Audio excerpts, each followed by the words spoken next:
In 1961, an entire valley disappeared in just 6 months. 2 villages vanished underwater forever, but one ancient chapel that was supposed to be demolished survived, and now it's guarded by seagulls. Welcome to France's most mystical lake, where ancient gods still have guardians. We came there to see Saint-Michael's Chapel. This chapel is very famous. You can find it on all of the pictures related to this region. And this is a small building on a tiny island in the middle of the water. Looks really unusual, so of course we decided that we need to see it. We go to say hello to the lake together with Chuchu, while Big One is setting up the drone to fly and film that beautiful church on the island. So among all the valley structures, only one has survived, an ancient chapel on a hill. This chapel has an unusual story. Built in 1027, it was transferred to the Holy Knights and then destroyed by war in 1692, but then rebuilt by believers. When they flooded this valley in 1961, every single building disappeared underwater, except this one. The only survivor, as if something is guarding it. But what is it? That's what we came here to find out. And we launched the drone to make aerial shots, and then we got attacked by seagulls. It was not an attack, but the whole flock of birds rose into the air. Birds literally surrounded the drone. It's like they were very protective of something. The closer we were coming to the chapel, the more aggressive seagulls behave.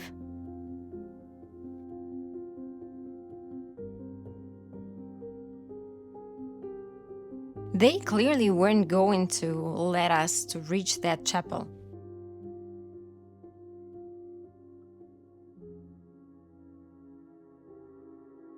So we immediately moved drone to a safer distance, not to harm any bird. And we had to film with a telephoto lens from far. To understand the seagull's behavior, we need to go back 2,000 years. Let's talk about Celtic mythology and birds. In Celtic religion, birds are often messengers to the other world. And seagulls are one of those animals that are sacred because they connect 3 elements: air, earth, and water. And it was believed that seagulls are serving to the god named Mananan Maclir, god of sea and afterlife. I hope I pronounced the name right. So as all the birds, like seabirds, seagulls were considered as messengers of water deities. How is that connected to the church? I will explain in a minute. But now, if you still watching this video, please press like and leave some comments, because that helps YouTube to promote our videos and that keeps us motivated. So, in the Durance Valley lived the Celtic tribe named Caturige, kings of battle.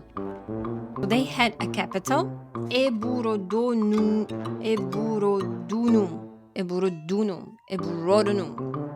And today, this is the place where Embrun, the city, is located.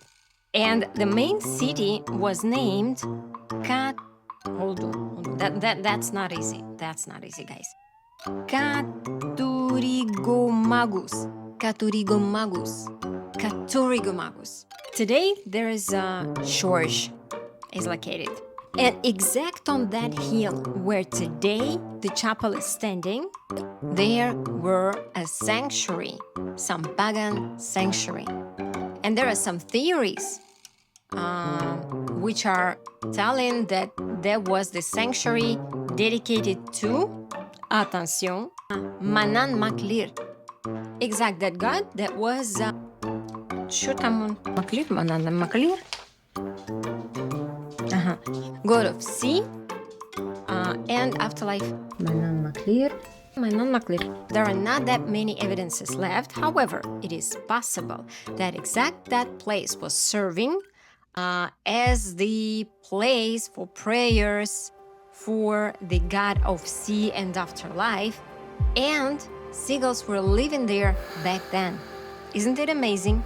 So it's 1,000 years birds are guarding that place. And this ancient memory lives on birds' instincts. So masses today are celebrated at Saint-Michel from boats posted nearby, because the church is closed for visitors, so no visit is organized. However, the chapel is accessible on foot during winter and until early spring when the lake's waters are low. And this place is considered a seagull breeding area. To be honest, after studying the story of the place, I started to believe that this church has some mystical power, as it's supposed to be demolished in 1955 to 1961 due to construction of a giant dam that's supposed to flood all the region. But it was occasionally discovered that the church is located on the hill, which makes it few meters higher than expected level of the lake. 3 villages were fully demolished, vanished by the waters, but this church still there.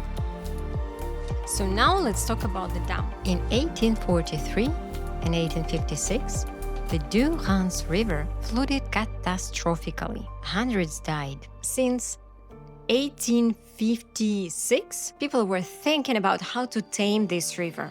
1856, engineer Ivan Wilhelm proposed a solution, a massive dam to tame the deadly river. He spent his entire life perfecting the design and working on it from 1856 until his death in 1951. So he never saw the construction works even. 1,500 people had to relocate from villages Savines, Ubaye and Rousset. For the first time in France, the government compensated not just for property value, but for moral damage of uprooting people from their ancestral homeland. Today, the dam produces about 10% of hydroelectricity and supplies 200 million cubic meters of water. It also brings around 210 million euro in tourism. This region is a hidden treasure. Clean beaches certified with blue flag status. Ancient stone ladies standing guard over valleys. Waterfalls that thunder down Alpine cliffs. A phantom bridge that appears and disappears with the seasons. Serre-Ponçon has secrets everywhere you look, so pack your bags and discover France's hidden gem. And when you're here, pay your respect to the guardians of the sacred island. They have been waiting 2,000 years to meet you.